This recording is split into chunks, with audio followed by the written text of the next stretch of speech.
Hello guys, good morning. मेरो बुढा भर्खर उठ्नु भएको होइन, उठ्नु चाहिँ अघि नै उठ्नु भएको हो, तर बेडबाट चाहिँ उठ्नु भएको थिएन क्या। अनि बेडबाट चाहिँ भर्खर उठेर चाहिँ टिभी हेर्न जानुभएको छ क्या।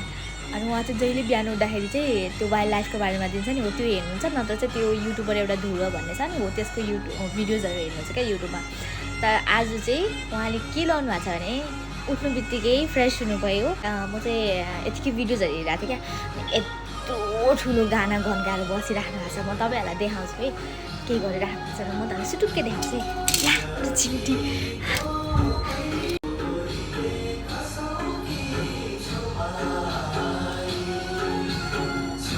पोज हेर्नु न, पोज गाइस।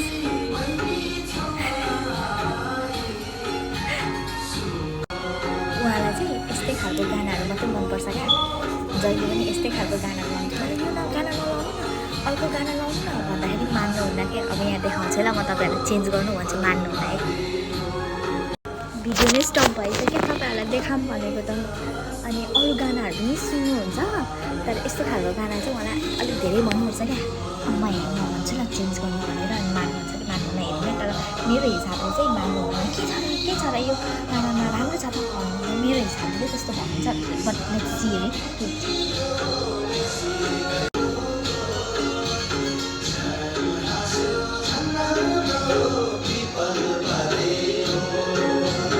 अर्को लाउनु न बेबी, के गाना लाउनु भएको बेबी?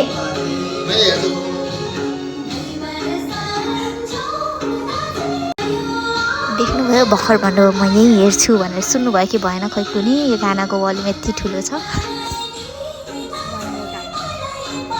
बेबी लाउनु न हौ, छ्या अनि भल्युम पनि सानो गर्नु न।